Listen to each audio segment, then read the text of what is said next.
payroll now, man. That's how that's working. So, but let's jump into the big news of the day. Obviously, the Packers, we knew right as we approached the 1st of May, the 5th-year option news was going to drop, or if the news did not drop, then obviously they decided not the 5th-year option, neither Quay or Devonte Wyatt, but that's not the case here, as Devonte Wyatt is going to be hit with the 5th-year option for the Packers. Jordan Schultz was the first person I seen with the news.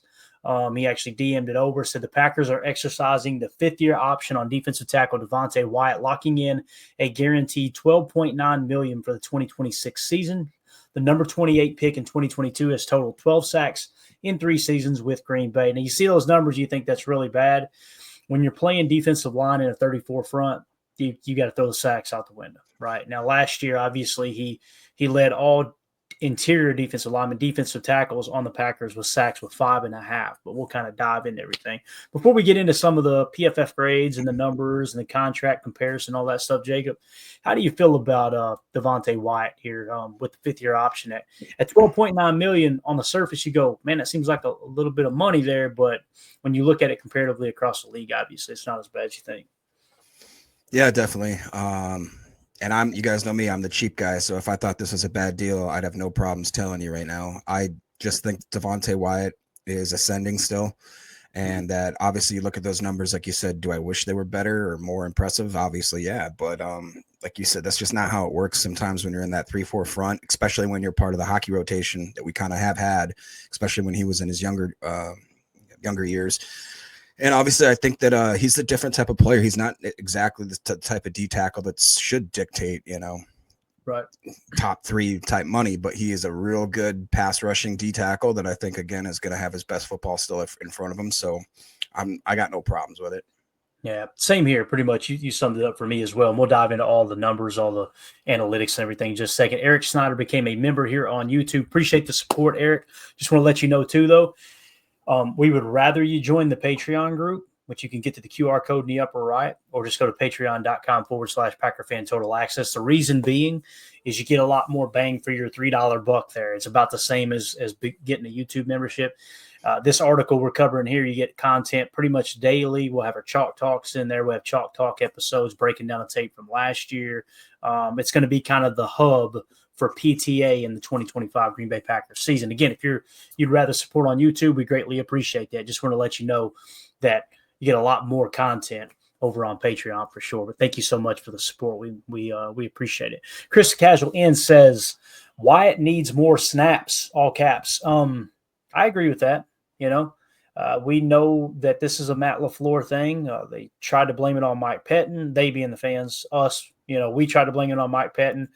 Then we tried to blame it on Joe Barry, and now we're going, okay, at least I'm going, all right, this ain't a DC thing. This is obviously a Matt LaFleur approach with the heavy rotation on defensive line. And I understand that you're trying to keep fresh bodies in there, Jacob, on the defensive line, but you're also preventing the offensive line from really teeing up on the pass rush moves. You know what I mean? Because as a defensive lineman, you want, 2, 3, maybe 4 pass rush moves, and you want to set those moves up. Well, if they're constantly rotating guys in and out, you would imagine it would have the effect on an offensive lineman of, crap, who's in here now? What's going to be his next move, right? A little element of surprise. But I think also there's a little bit to that, kind of like a running back, not letting them get into their rhythm too as a pass rusher. You know what I'm saying? That's literally what Chris just typed as you were saying that. Pass rush. And I agree. It's I can remember back when I was playing football and actually could run pretty decent, back in the day. It took a while to kind of get in a groove, and if you are getting plucked in every now and then, it's hard, like you said, to set people up with certain moves and technique, and then all of a sudden you don't have enough actual reps to get that guy doing a certain thing that you want to take advantage of it. So it's a double-edged sword. I do understand what Matt's trying to do if it is Matt that's deciding that we want that hockey rotation. Again, it's a double-edged sword for sure. Yeah, no, I completely agree, man. Definitely. All right, let's see what else we got here. Was it? Okay, here we go. Romero Hill says, question, is a 5th-year option pickup similar to a franchise tag? It's really just like a mini franchise tag, essentially, Romero. The way it works is of any first-round picks that you take, you have the option to hit them with the 5th-year option, okay? And what it does is it's a set amount and it's fully guaranteed. That's very similar to the franchise tag as where it's fully guaranteed. And it allows a team to say, okay, we really like this guy. We want a 5th year to get them under contract. Now, in some cases, I'm sure there are situations where they can't work out a deal even though they hit them with a 5th year option. And maybe they move right into a franchise tag. I don't know if that's happened yet or not. But it's obvious here with the Packers, what they're planning on doing is using that 5th year option to bridge that gap. Now, what's cool is, to the best of my knowledge, well, we did learn that you can move that money around as well, where it's fully guaranteed. You could tack on a couple of voidable years and push that cap number out if you wanted to. Also, as you restructure a new deal, you can kind of bake that into it. And what I mean by that is I'm almost positive, just like the franchise tag, you can remove it if you work out a new deal. But I'm not 100% sure that if somebody wants to fact check that, which I'm still learning stuff about the cap on the daily. I'm hearing a lot of reporters saying that Jair Alexander's contract is fully guaranteed as soon as he makes a roster week 1. Even if he's hurt, you have to pay it. I didn't realize that, because we've heard so many different side stories of, well, if they're inactive, then they don't get that game check. Evidently, there's something there that I'm missing. And I don't care enough about the cap to really try to argue back and forth and really dive into it too much, but still learning a lot. But yeah, in terms of the 5th year option, it's very similar to the franchise tag, just much cheaper, obviously. You hit a defensive tackle with the franchise tag, Jake, is probably going to be well over 30 million, maybe 40 million. I don't know, right? Because it's the average, I think, of the top 5 at that position. So in this case, it definitely makes sense for the Packers to try to bridge that gap. As we move along here, this is the Green Bay Packers have exercised the 5th year option on defensive tackle Devonte Wyatt's rookie contract, securing him for the 2026 season at a cost of $12.9 million. This move ensures the 2022 first-round pick remains with the team through his age 28 season, providing stability to a defensive line that has benefited from Wyatt's disruptive presence, including 5.5 sacks in 2024. The decision is likely a strategic bridge, given the Packers time to negotiate a long-term contract extension with Wyatt, who has emerged as a key piece of their defensive front, potentially locking him up for multiple years as they aim to build a championship caliber roster. Now, it's talking about that will carry him through the 28 season. I imagine what they would like to do is turn that 5th year option, instead of a 1-year fully guaranteed $12 million deal, turn it into a 3-year extension, taking him up to the age of 30.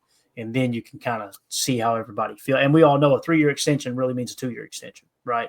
It's 2 with the option of a 3, essentially, is how Goody likes to operate, and Russ Ball likes to operate there as well. So what do you think? I really like the way that fell into place. It makes all the sense in the world to try to, all right, we want rights to him up to the age of 30. And then who knows, if he turns the corner and he continues to ascend, then yeah, keep him around. But he's definitely going to be the 3 tech on the team, it seems.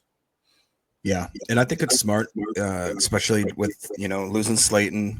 Kenny is definitely going to be long in the tooth, and I don't see him being around for much longer at all. And, getting a guy like Warren and a few of the others that possibly could end up being more of that actual nose 1-0 tech that we have kind of lacked other than TJ Slayton. I think that maybe free him up to do what he does best, which, again, is rush the passer. And like you mentioned, if he does, if he could even be in the mid-70s for a run defense grade kind of thing, and while he's still maintaining that pressure rate, he could be a very, very good player for us for a very long time. Well, at least till 30, right? And like you said, I really do like that outlook that nowadays guys seemingly are playing longer. They're coming out a little older, you know what I mean? So it's starting to really kind of see the average lifespan of certain positions kind of either, just changing. It's not the same as it used to be. So I think you have to keep that in mind too when you're projecting out these players' careers. Definitely. Ron Samble in the chat says 5th year option is all guaranteed. Correct. That is correct, sir. PJB says, let's sign Stephon Gilmore.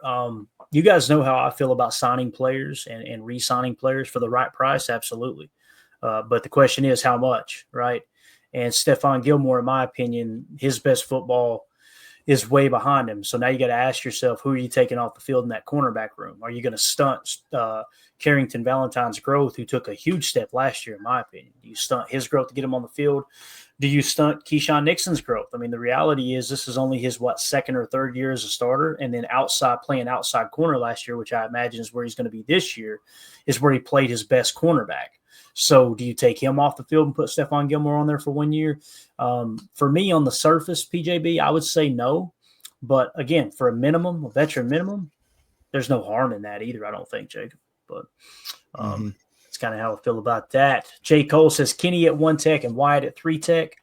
Starting, that's what it was last year, J. Cole. Many people don't realize that, we're in the nickel the large majority of the time, anywhere from 65 to 75% of the defensive snaps. So people immediately just think Kenny Clark was the 3 tech. That wasn't the case in the nickel. If anybody was playing shade, 1, 2 eye, that was Kenny.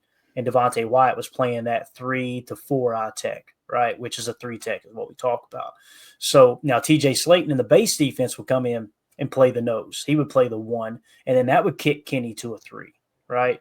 And that's when Devonte Wyatt wasn't on the field. So that kind of goes hand in hand with what Chris M was saying of like, I want Devonte Wyatt on the field more.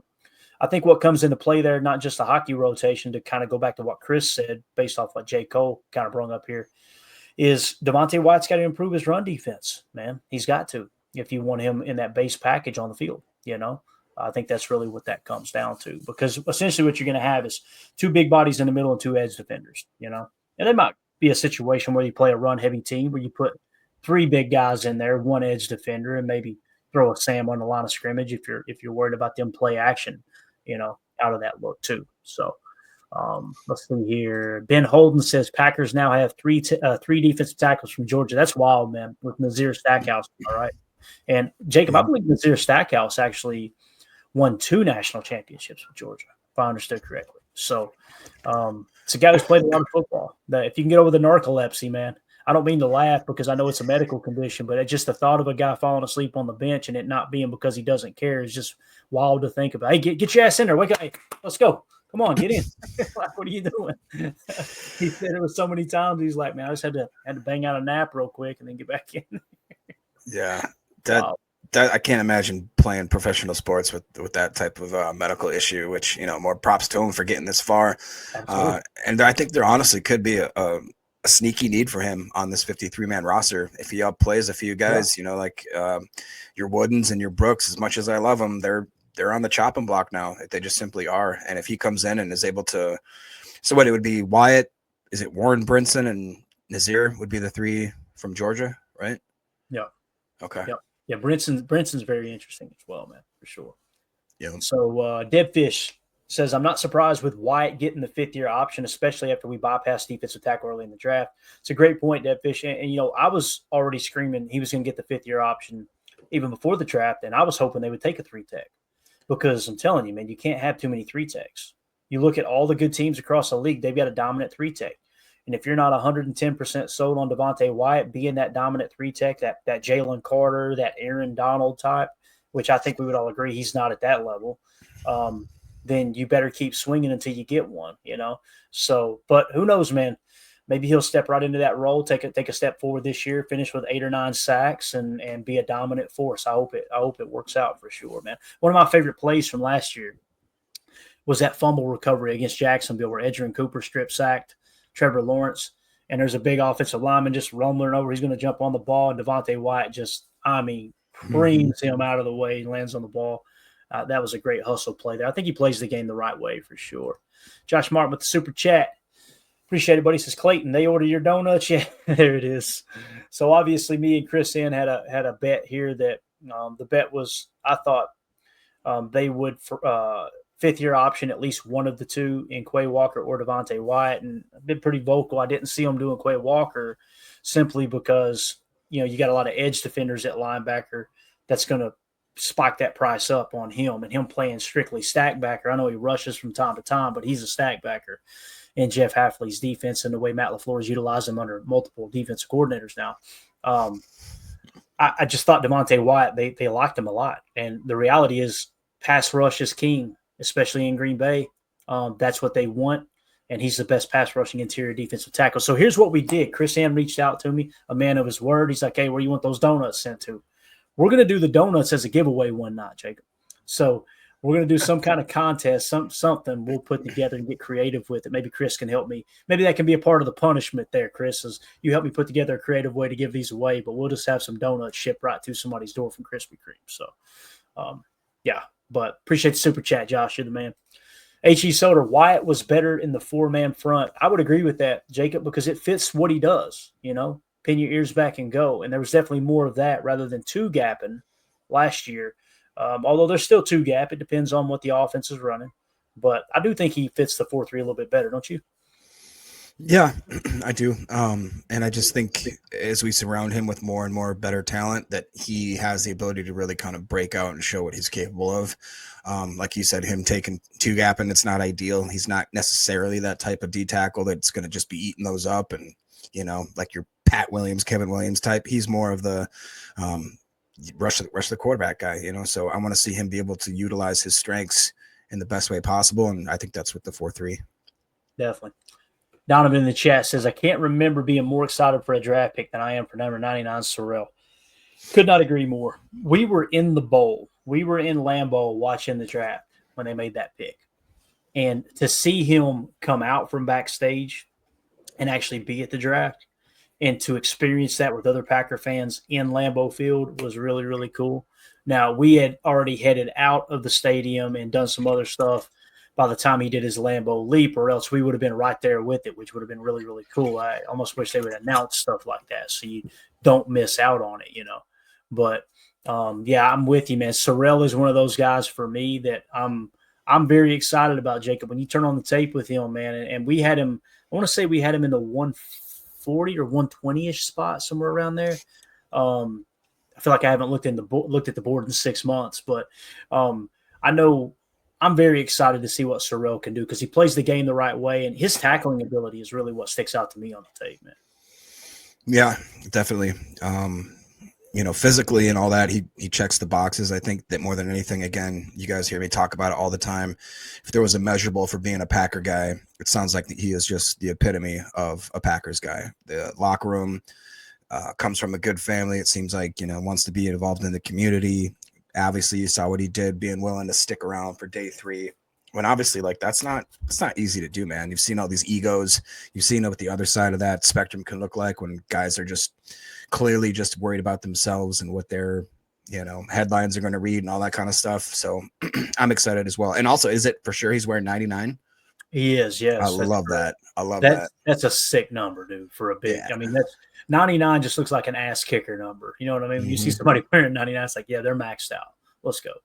Andy Watkins with the super chat. Thank you, Andy. He says, are there any trades you'd like to see the Packers make before the new season? That's a great question. Jacob, I'll let you go first, man. Is there anything that it doesn't have to be a specific player, like, is there a position like, hey, I'd like to see them go try to solidify this position, or maybe it's a player that you'd like to see them part ways with, man? Anything come to mind for you there? I can go first if you need me to, but I mean, to be completely honest, I don't. I think we're pretty much stacked at linebacker, at least to the point where I want to see what we have in our third backer. Corner, we got too many guys right now to kind of know what to do with. Safety room's fine. Mm-hmm. The offense, what are you going to do? Add another wide receiver? No. You're going to add an offensive lineman? I would doubt it. Tight ends, we got 2 studs and a couple guys that are I just don't see it happening. Right. For me, the thing that comes to mind for me in terms of trading for a player, trying to think of what position would I be like, okay, let's solidify that. I think I would be more interested, Andy, and I'm kind of copping out here on that front. I'd be more interested in who's coming off the scrap heap from roster cuts, like rather than give up a pick, like who can we sign that maybe is a veteran to raise that age a touch like we talked about. Some people are going, why do you want to get older? Because, again, man, there's never been a team that was the youngest team in the league that won the Super Bowl, and I'm ready to win a damn Super Bowl. It's going to take historical things to do it with the youngest roster. So maybe there is a player that you could pick up off the scrap heap. Now, in terms of players you might potentially trade away, I hate to say it, but we kind of talked about it a little bit last night, and I think I may be the only one on this podcast that feels like this, but after hearing the Romeo Doubs rumors that they're going to potentially trade him, they were trying to trade him in a package for DK Metcalf, it tells me that Goody's ready to move on. And, if Dobby is – I love Dobbs as a person, right? And I think he's a good receiver. I think he's a damn good receiver. But the last thing you need, Jacob, is holding Matthew Golden back because you're trying to get Dobbs more touches, and I don't think they would go out of their way to do that. So for me, it would probably be – we looked at the receiver room last night, And I think it would be, hey, let's see what we could get for Romeo Dobbs. He wants a fresh start too. Obviously, last year he had issues with his role on the team. It ain't got to be something where we're like, screw this guy, get rid of him. We hate each other. It could just be a mutual, hey, we're parting ways. Now, a lot of times pass. Maybe Romeo feels now, hey, this is where I want to be, and there's still time to right that ship too. So that's the one player that comes to mind for me right now. Some people are going, what about Jair?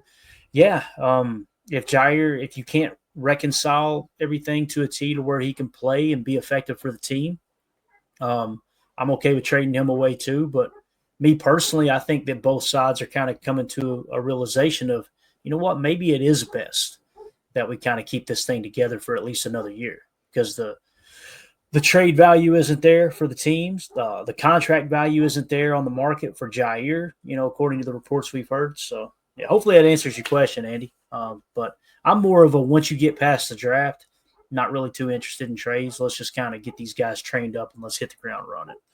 Thank you for the super chat. Josh Martin with the super chat. Who do you think was our best and worst value pick? Jacob, you're the king of value, bro. Who comes to time for you, sir? What are you thinking? I definitely thought that the biggest reach was for the second round lineman, but as we'll take a look at some point in this episode, that dude, he's grown on me quite a bit. You really don't find guys that are that big, that aggressive, that play within a certain type of way, that can play left tackle, right tackle, both guard positions.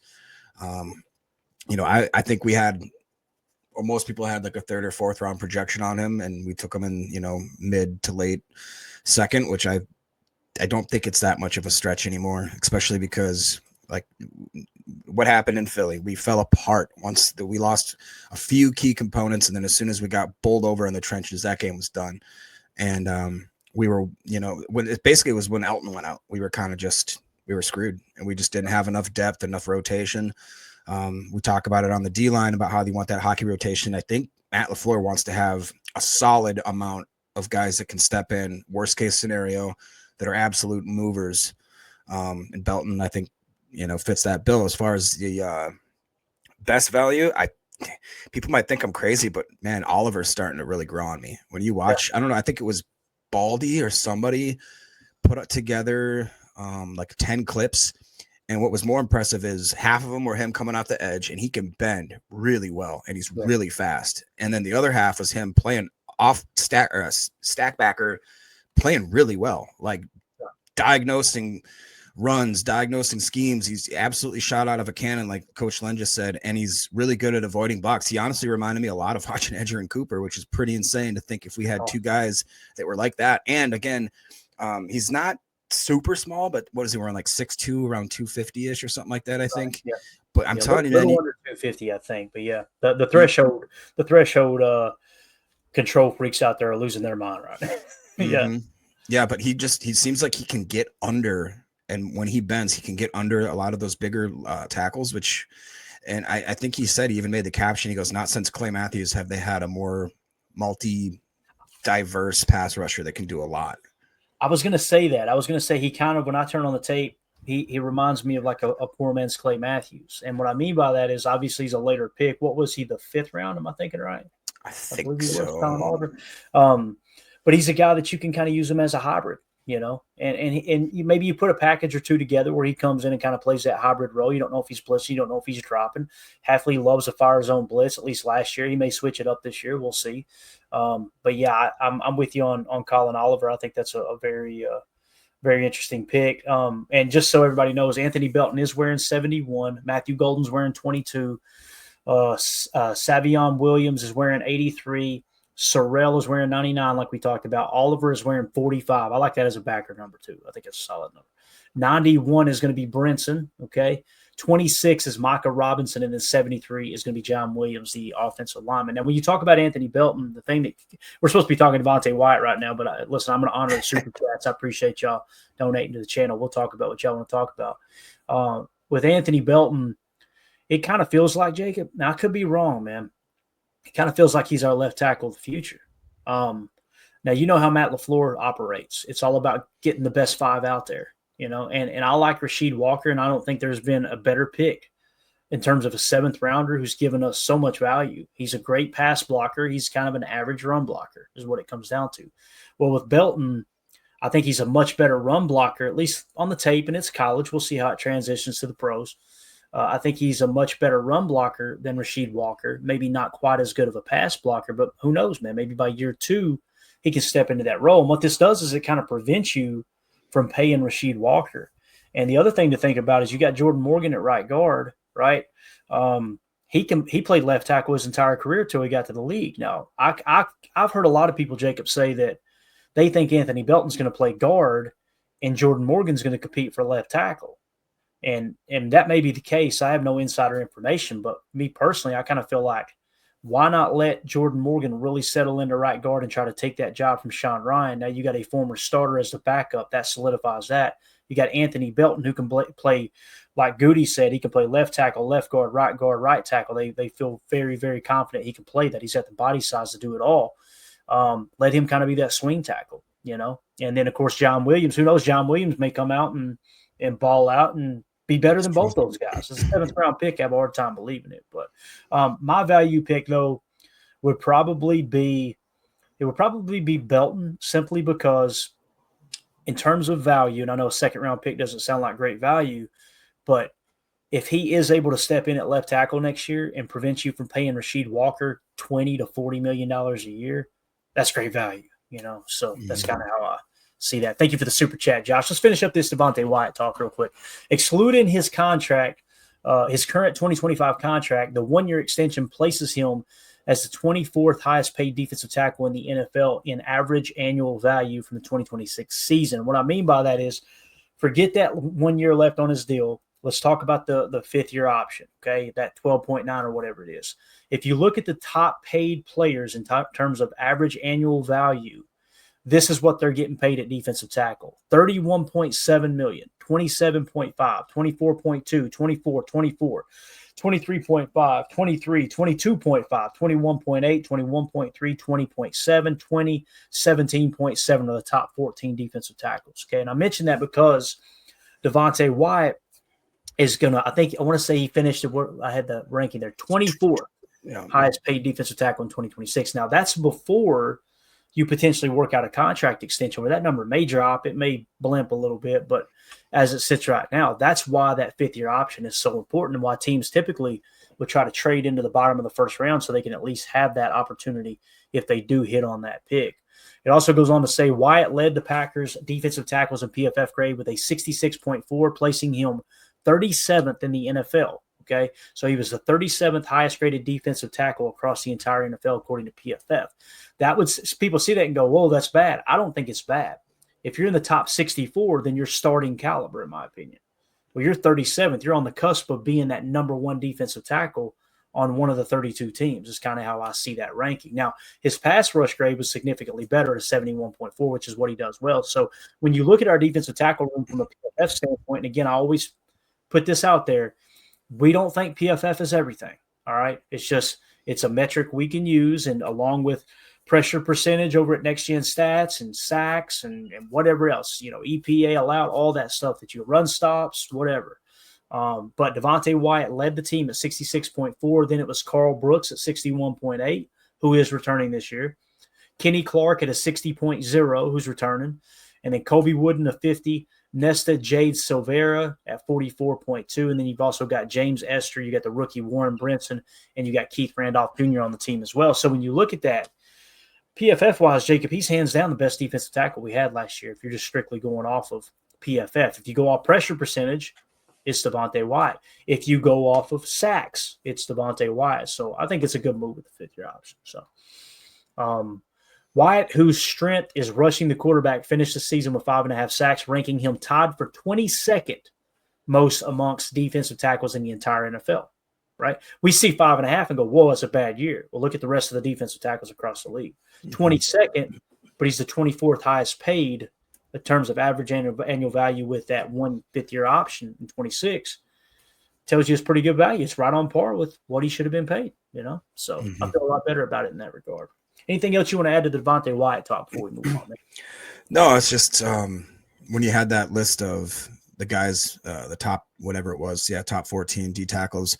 To me, I mean, he fits right there in that 12-5 range for what he's done so far. And I think, though, that he really has the opportunity to take a big step in this next year. And if he does, he could see himself getting some of that big time money. And if not, then like you said, it's a great plan. It's a good stopgap. We got a couple guys coming up from the rear